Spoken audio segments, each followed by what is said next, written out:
told me love was only in the movies. It don't exist in real life these days, no.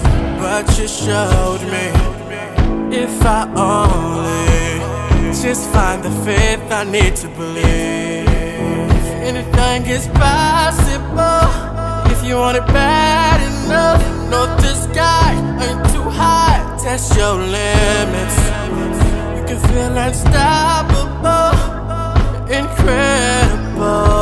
Almost there, I can see I'm so ready. This has gotta be the night that dreams come true. Hey, everything feels just right. Yeah, when I'm with you, you know that I'll be holding on. Did you feel my love? Did you feel my love? Happy holidays! We love you. We love you! Did you feel my love? Hey, Ace family. Welcome back to our channel, guys. What's going on, everybody? If you are new to this channel, make sure you hit that subscribe button and join the family. Welcome to Vlogmas Day 15. Oof. We got 10 days left. We actually woke up this morning. We had like all these errands to run, and I was telling Austin we should probably do a story time today just because we haven't done one in a long time. And I feel like we have like a lot of stories that we haven't told you guys. Have we ever done a story time on YouTube? Yeah, we've done many like years ago. We just haven't done one recently. So it's been years since we've done a story time? So hopefully you guys enjoy this. It's been a while. Yeah. So for today's story time, we're just gonna get straight to the point. We wanted to share the scariest day of our lives. Do we really want to share this? The absolute most scariest, most traumatizing, most outer body, most terrible experience that I think both of us have ever gone through together. I don't even like thinking about this situation. Yeah, it's pretty bad. But I will say, okay, so this happened a year ago, or maybe a little over a year ago. We haven't told the story to anybody. The only people that know are like our immediate family. But I will say, like, whenever I think about this moment, I just like I get the chills because I just feel so scared. Yeah. This was exactly a year ago, almost a year ago to the day. This was in December, and we had just moved into our new house, and it was on a Tuesday around like 5-6 p.m. And so the people in the house were me, Austin, Steele, Ellen, and Leia, 3 kids, Shirley, who's Austin's grandmother, who you guys know, who comes to our house on Mondays and always leaves on Tuesdays. She lives in Palmdale, which is like an hour away. And then Austin's mom, Nicole, was there. She just walked in. And then my friend Yesenia, her daughter, who's a couple years older than Elle. And our security guard. And our security guard, who's outside. So this is what happened. Okay, so basically, So it was about a year ago. about a year ago, basically a regular ass day, like what you typically do in your house. You're cleaning, you're doing laundry, you're making food, you're watching TV, like, you know, you have people over and you're just being, right? At this point in time, it's like literally just like our family, like the people we're the closest to. So we're really kind of just like in our own worlds, like doing things, like not thinking anything about anything, right? Time of the day is important. It was probably when it gets dark, around 5-6. 5-6, okay. So Elle and her friend, Janelle, family friend, they're downstairs in the movie theater room and they're just playing. I saw them with my own eyes when I walked by and they were in there. And then Nicole had just walked in and she came over to get her hair taken out by Shirley. And at this point, Shirley used to take her hair out, but because her eyesight isn't as good now, I do it. So they went upstairs to our master bedroom because at that time, like, the light was like the brightest in there, and she's like there with like the scissors taking her hair out, and then they're in our room. I think I was like doing laundry, I was doing something like that, and probably holding Steele, like the usual, right? And then Alea's like in and out of the rooms playing with Austin. So I walk into the master bedroom where Shirley and Nicole were, and they were like talking, you know, like just getting their hair done, and I sit on the bed and I'm holding Steele, breastfeeding him, and then Alea comes and lays next to me, and we're just in the room talking, right? He walks in and he's like, hey, do you guys want Jamba Juice? And we all looked at each other. We're like, no, I don't want Jamba Juice. And Layla was like, I want Jamba Juice. And so they ended up going with Austin. So Steele and Alea went with Austin to Jamba Juice. In that moment that he walked in and asked if we wanted Jamba Juice, Yesenia, who's our good family friend, walks in and she's like, hey, have you seen Elle and Janelle? And I was like, I think they're in a theater room. I just saw them there. And she's like, no, they're not there. She's like, oh, they're probably playing hide and go seek. Like, I'm gonna go look in the other closet. And I know, because I know that they're always playing hide and go seek, like between the kids. And then they'll do it even to me where I'm looking for Elle. At that moment in time, I was like, she probably just missed her. Like, you know, they probably just missed each other, okay? Not really hiding from her. So, or they just couldn't find her because they have good hiding spots. No, because they didn't really do it like that. I mean, unless at that moment. Well, we always play hide and go seek in our home. It's like a regular family game, especially when you have a bunch of kids. Just play hide and go seek. You just yeah, hide. but I know, like, internally, like, I guess as a mom, I just knew they weren't playing hide. I knew Elle wasn't playing hide and go seek at that moment. For whatever reason, like, I just knew. So he leaves. He goes, gets his Jamba Juice.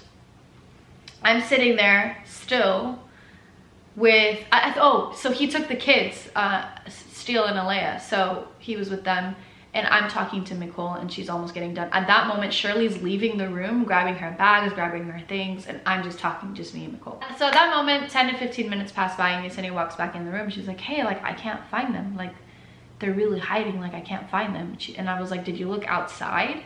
She's like, yeah, I did, but like, it's getting cold and I know they're wearing shorts. And so I'm like, what? Then I stood up and I did the biggest yell over the railing and I was like, Elle, where are you? Come up here right now. He's walking in the door with the two kids with the bags and the Jamba Juice. I start yelling and I don't hear anything. No one hears anything. And then even Nicole like stood up and she was like, what? And at that moment, Shirley had just left. Like, she had just drove away. And mind you, like, the way our house is set up is like we have 24-hour security. We have a gate, like a big gate at the front, all gated towards the sides and the back. The back is pretty big, like the backyard. There was like a pool and then there was like an extra like yard in the back where the kids would go and like play. There was like...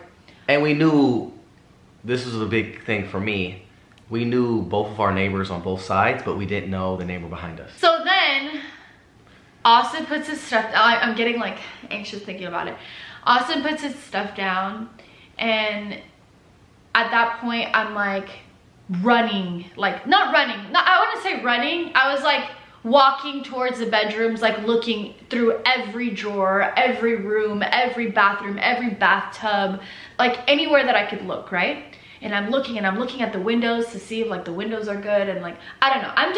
I'm not like freaking out yet, but I'm kind of like, where the fuck is my kid? So then as you're doing that, I'm in the backyard. He's in the backyard outside. Looking everywhere. Everywhere. And it's looking cold. at people, looking in the neighbors' yards. Yeah. Like see if they jumped the fence or something. Yeah.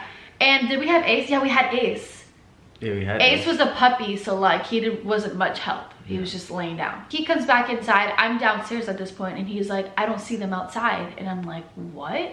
So I run outside to the front door in my socks and I go to my security guard and I go, hey, have you seen the girls? He goes, no, what do you mean? He's like, the only person that I've seen in the last hour is Shirley and she just drove away like 30 minutes ago, 20 minutes ago. And he goes, and when she drove away, I opened the gate and I closed it. And I'm like, so weird. So then I start running down the neighbor's yard. I start running in the neighborhood, like wherever we go in the golf cart, that's like where I'm running to, like back and forth, like seeing if maybe they walk down the street. But at this point, like what we were doing, for us, it wasn't believable because our kids never go to the front of the house. Like they know not to really go in front of our house, let alone like go in front of our gate, like outside our property. And if they've never done it. If they go to the backyard, they always tell us. Always. But the only reason why I thought maybe she didn't tell us this time was because she was with her friend. Yeah. So I go to the neighbors on the right and I like start like ringing their pad, right? Yeah. And the neighbor goes like, hello, and I'm like, hey, like, and at this moment, like, this is how I know I was desperate, because I was even asking the neighbors, which was kind of odd because I knew that my daughter would never even go to the front yard or would ever even leave the house. Like, I just know this about my daughter. I know her, I know her, I know her. So he's like, no, we haven't seen anyone. And at that moment, I was like, oh my God, this is a freaking nightmare. Oh my God, this is a nightmare. Where's my kid? Where's my kid? It slowly started like hitting us that she wasn't in the house. She wasn't in the house at all. Okay, but this is where it gets crazy. And for my parents out there, I'm sure some of you or a lot of you have been in a situation where they're nowhere in sight, and that moment right there, woo, that right there, it does something to your body that it's just like unexplainable. It really is unexplainable. Like, as she was talking to neighbors, I had my phone get ready to call like 911, and as I was like thinking about doing it, I was like thinking of the bigger picture. I'm like, wait, I'm like, okay, hold up, like it's only really been like what, 30 minutes. Yeah, 20-30 minutes. Like, they could just still have a good hiding spot. We don't know. There were so many things going through my head, and we weren't really sure like what the situation was. But at the same time, we was freaking out. And then I do want to say one more thing, because I probably think that like some of you guys would be wondering this. Grandma, when she leaves, like she leaves by herself. Like, if she would never take the kids out unless like we were with her, or like she told us she was taking them out. Yeah. She never does. She always makes it known that she's leaving. Like, she says bye to everybody. She says bye to all the kids, hugs the kids, and she leaves, and that's it. Like, we see her next week. Like, she drives to Palmdale. So I walk back inside, and at that moment, I'm thinking about every single possibility. I'm even looking at our security guard like, what do you know? You know what I mean? Like, yeah, we start questioning everything. Like, and mind you, he's been with us for 3 years at that point, and like I trusted him, you know. So I'm even looking at security guard. So then, right, and this is all within minutes. There's a moment, guys. There's this like tiny little moment, right, where I thought she was really gone. And the reason why is because she had a phone that she would use to go like on like YouTube, or like watch videos, or like do FaceTimes with her grandparents, right? Because we're really big about our kids like always communicating with my dad, who's overseas, my mom in Florida, Alan, Nicole. Like, we're really like, they're really good about calling them even like randomly, right? So I would randomly like send her like voice recordings, or she would send me voice recordings. So I grabbed the phone and I called her, no response. But then I sent her a voice recording. And I'm like, Elle, where are you? This isn't funny. Where are you? 1 second later, it says, like, she listened to it.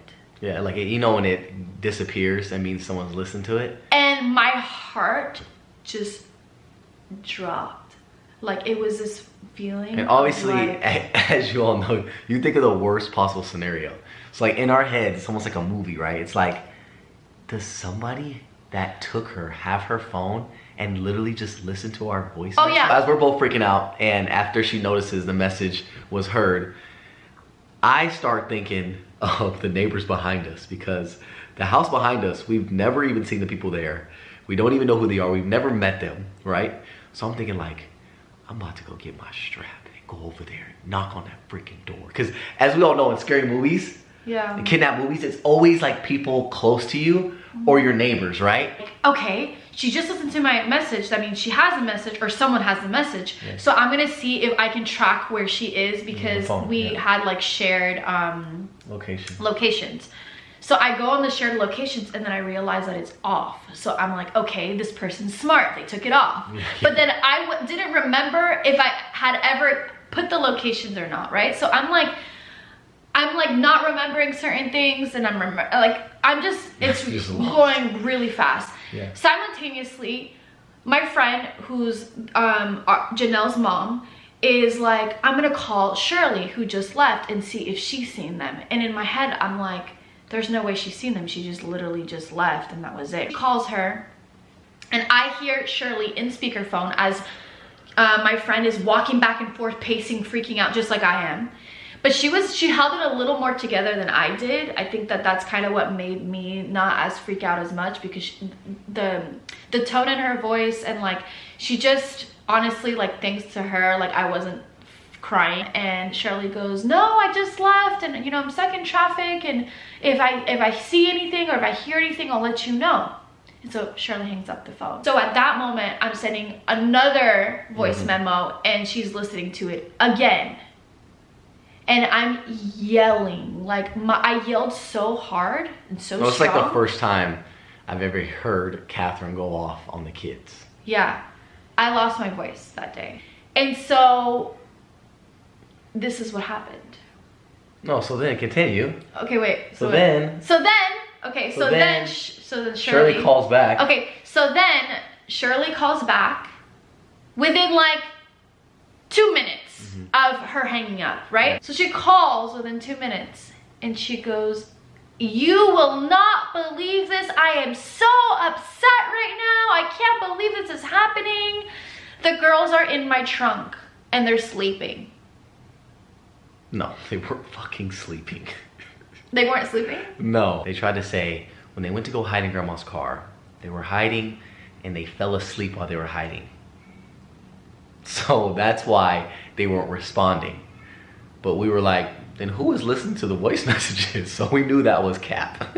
So basically, guys, as they were playing hide and go seek, they hid in grandma's car, which was in the front of the house, in the garage basically. And they took it as far as going in the garage, hopping in grandma's car. Like I said, they're pretty good freaking hiders. Hid in grandma's car as Yesenia and other people were looking for them.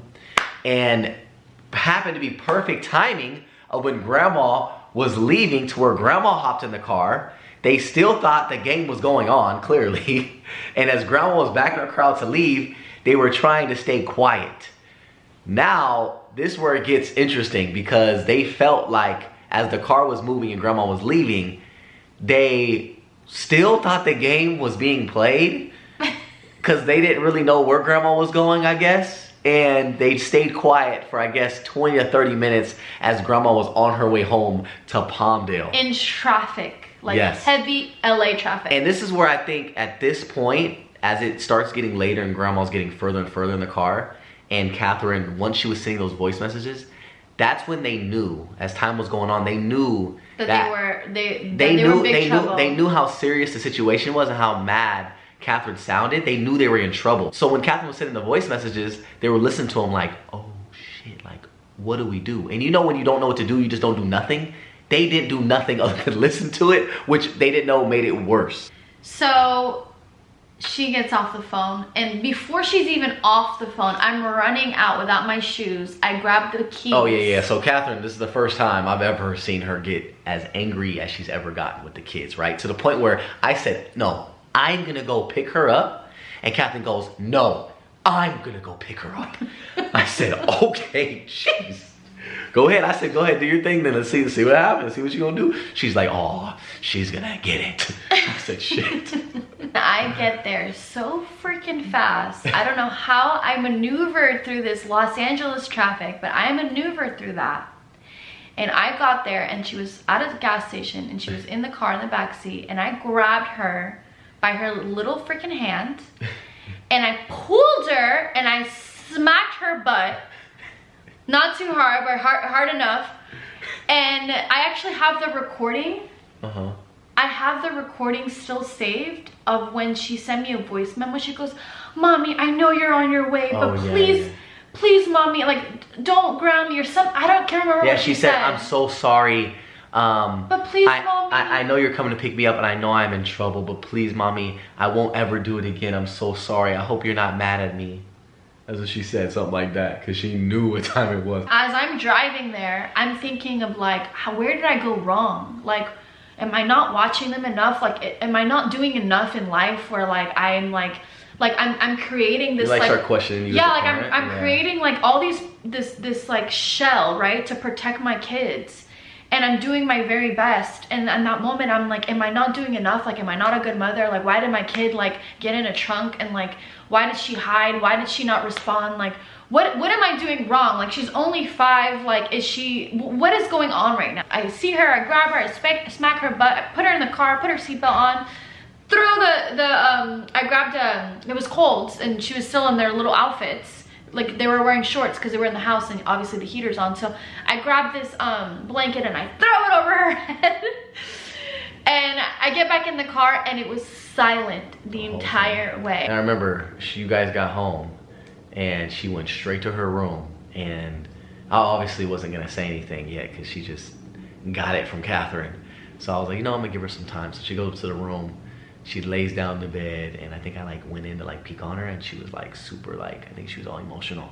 And so I still didn't go in there. I think I gave it like a few hours before like we went to sleep. I think it was like 10 o'clock at this time where I went in there and like, instead of me getting mad, 'cause I'm usually the one me getting mad, I literally just like had the most like grown up like one-on-one conversation with my daughter about like how serious and how wrong it was.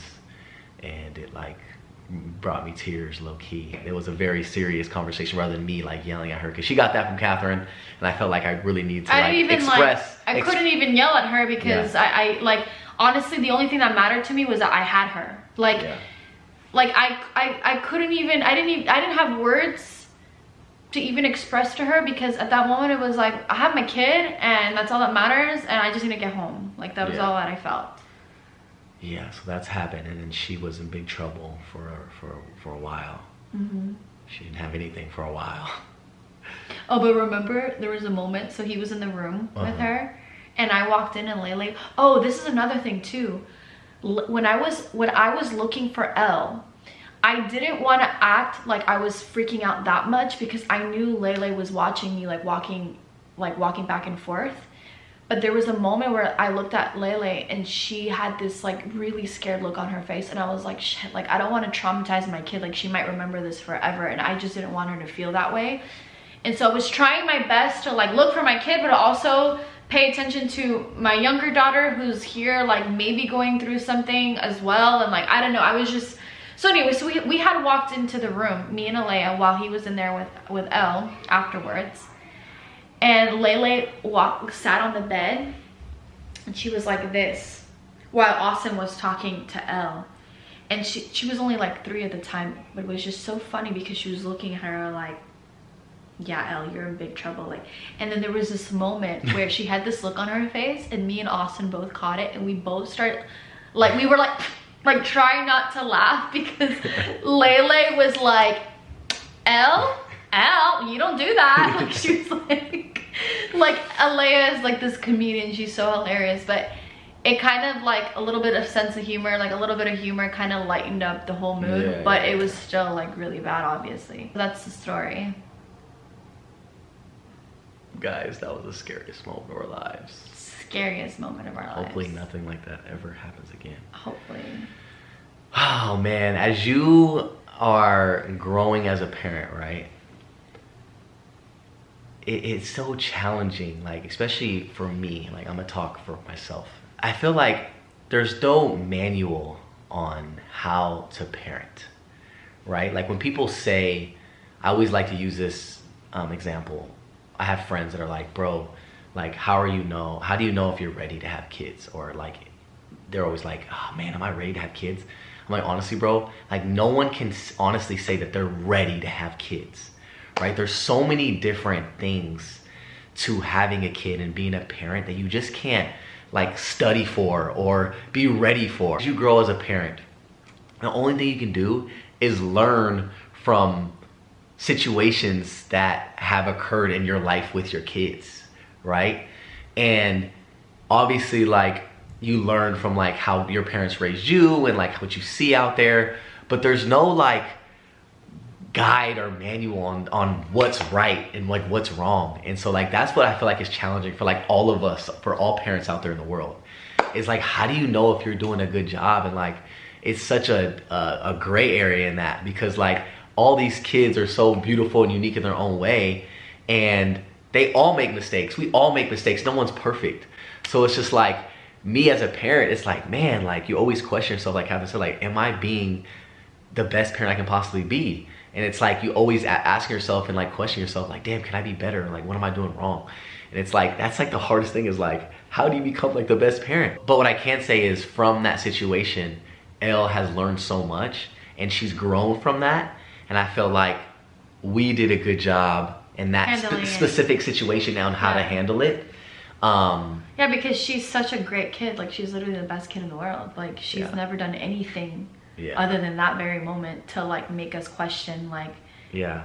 her or Us. her character or us, because at the Yeah. end of the day, like, your kids are a reflection of you. Yeah. And so I really do feel like, you know, we've really, and in some ways, you know, there's pros and cons to everything in life. Like, if you shelter too much, it's not good. If you don't shelter enough, it's not, like, it's just, That's why I said it's really not, there's no trying perfect to way. figure it out. So, but I could definitely say, like, that's really the only thing that I feel like I can say, wow, like,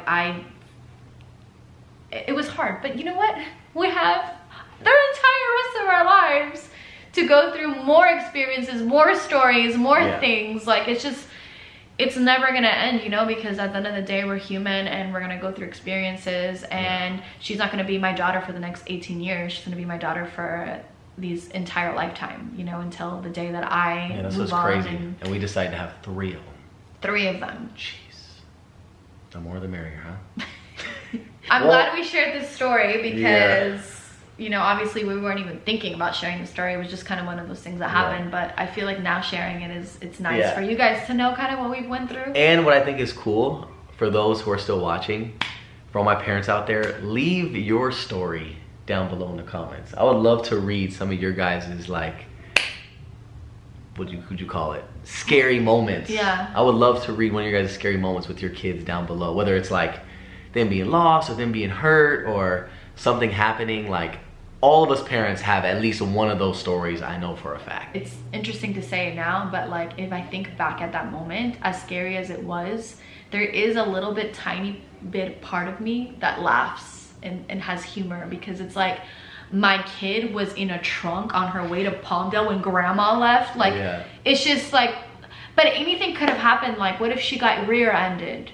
What if the kids really did fall asleep and she left the car unattended for a whole night and I really couldn't find her? Like, there's just so many things, bad things that could have happened. And that's why I always continue to pray to God. And I pray to God even when things are going perfectly, just to give my appreciation and just to recenter myself, because it's so important to do so. So I hope you guys enjoyed today's story time. Let us know if you want to hear more.